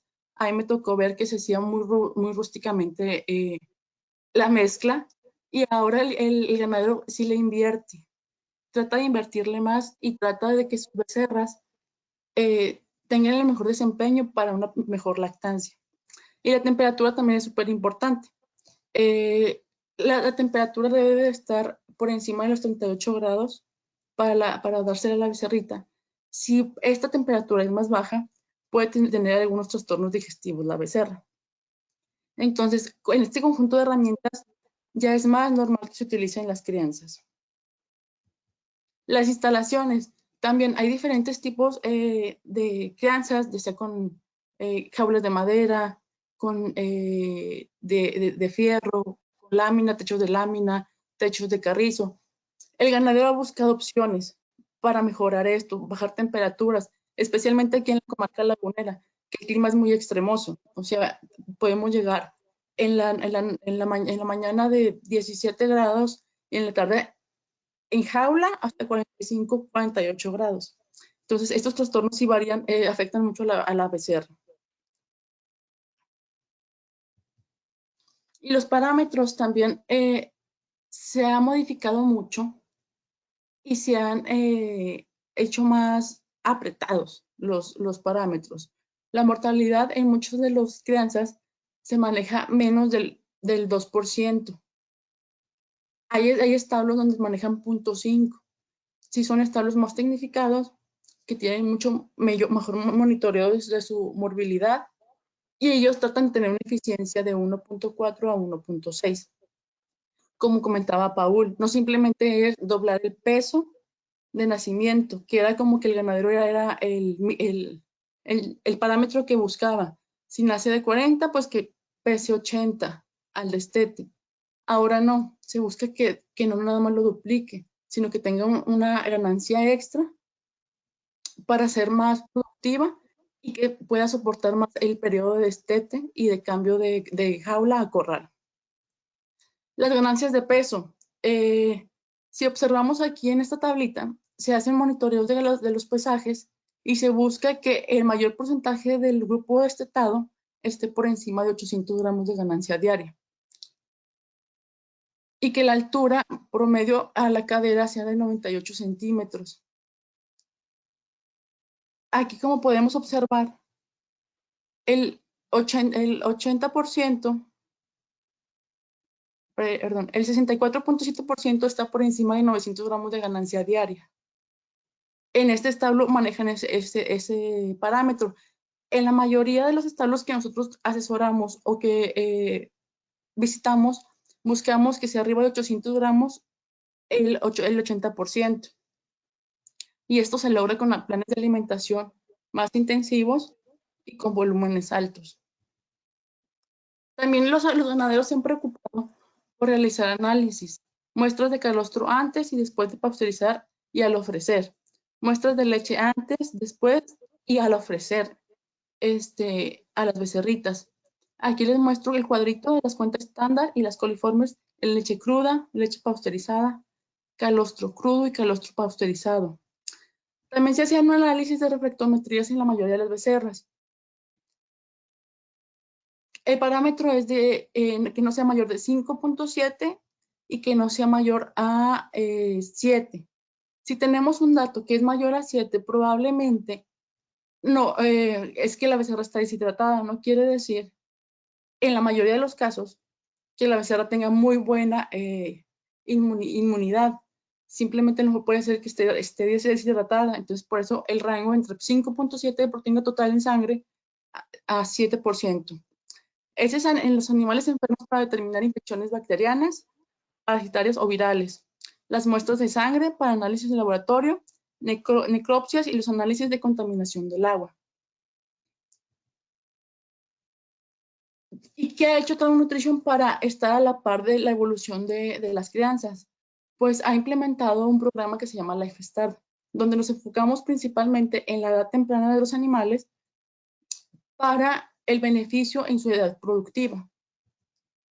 Y Trauma Nutrition se ha aplicado para obtener mayor crecimiento predestete, mayor crecimiento en la base a una mejor nutrición a edad más temprana, mejor desarrollo de los tejidos corporales como parénquima en la ubre, esqueleto y órganos, mejor funcionalidad del sistema inmunológico y digestivo. ¿Para qué? Para obtener mayores ganancias al ganadero, menos enfermedades y menos mortalidad en terneros, mayor crecimiento predestete, mejor desarrollo de la ubre, mayor producción de la leche, expresión plena del potencial genético. Era lo que les comentaba. El ganadero se enfoca mucho en las características del semen que va a comprar para inseminar a sus vaquillas, y si no le da un seguimiento, pues la inversión que haga será perdida.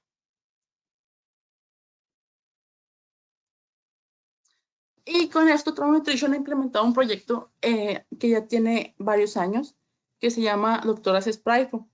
Nosotros tenemos el apoyo de varias doctoras en la zona de Aguascalientes, una en la zona de Aguascalientes, en la zona de Querétaro, y aquí en la comarca lagunera estamos 3 doctoras dando el servicio técnico, donde nos basamos principalmente en analizar el estado actual del establo, establecer y comprobar los objetivos del propietario, diagnosticar y solucionar problemas en el establo, validar análisis y resultados y beneficios del programa de alimentación y seguimiento, fechas, actividades y responsabilidades.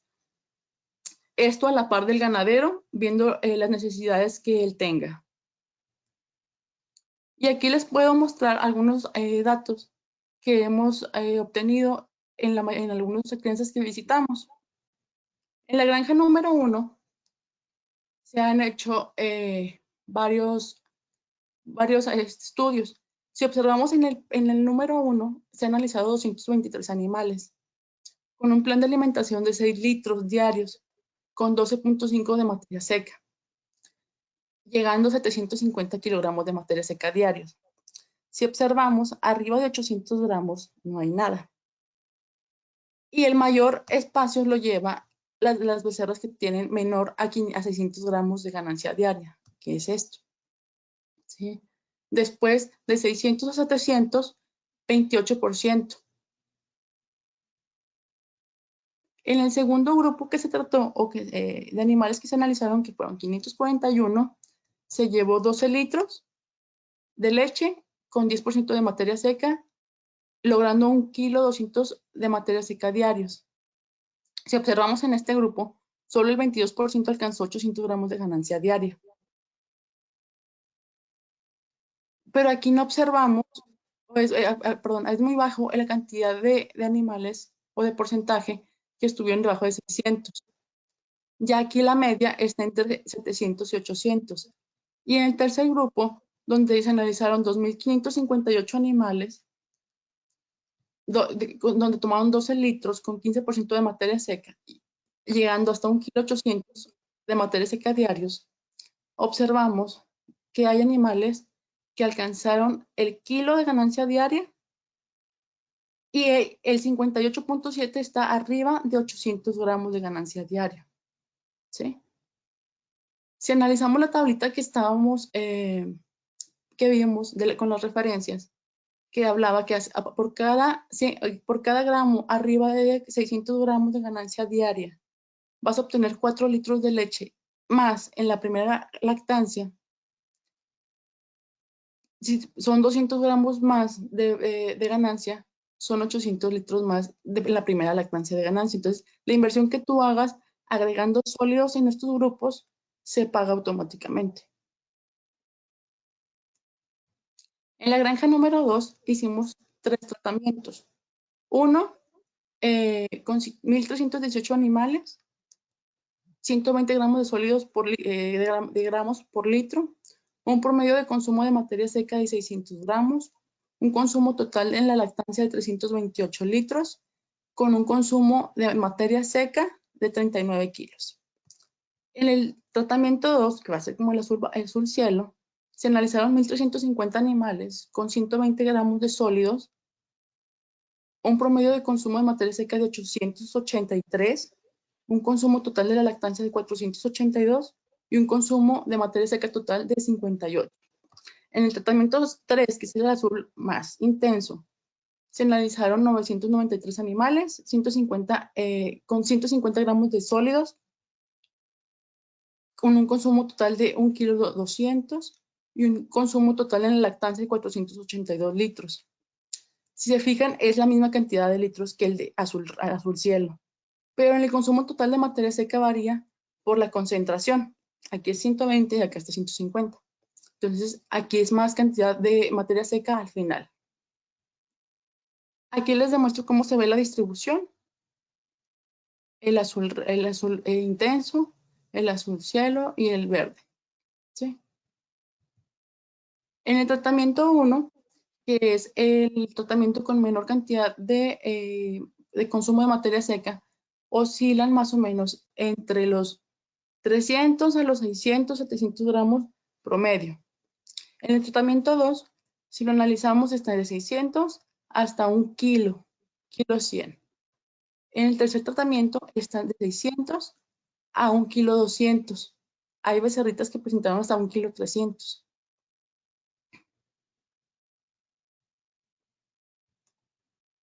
Aquí les muestro la gráfica de cómo se hizo la distribución.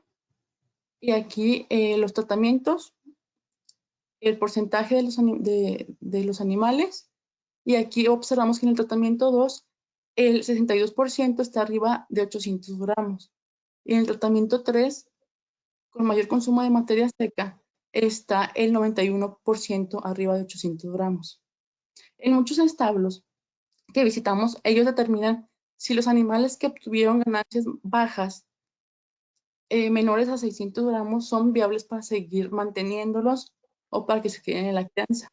Depende mucho del ganadero, pero sí, como hay una tasa alta de reemplazos, en ocasiones el ganadero prefiere sacrificarlos para solo mantener lo más eficiente. La comparación, si observaron en la granja número 1, el consumo de materia seca era de 1,2 kg y en la granja número 2 también era 1,2 kg. Pero la ganancia varió mucho. Aquí el 22% obtuvo 800 gramos de ganancia diaria y aquí el 91%. Se preguntarán por qué, si tuvieron el mismo consumo de materia seca en toda la lactancia. El factor fue el calostro. En la granja 1 solo daban una sola toma de calostro y en la granja 2 daban 2 o 3 tomas según la hora de nacido de la becerra. Pero para hacer mucho énfasis en que es importante, como también lo comentó el doctor Paul, las tomas de calostro. Entre más calostro tome la becerra, mayor posibilidades tiene de ser saludable y de ser más eficiente.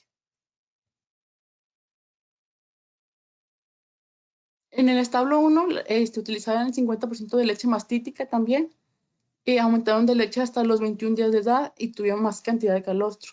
En el establo 2 dan leche de línea, el aumento de volumen de la leche en los primeros 7 días, no se esperan hasta los 21, son 14 días donde empiezan a dar más volumen y dan de 3 a 4 tomas de calostro.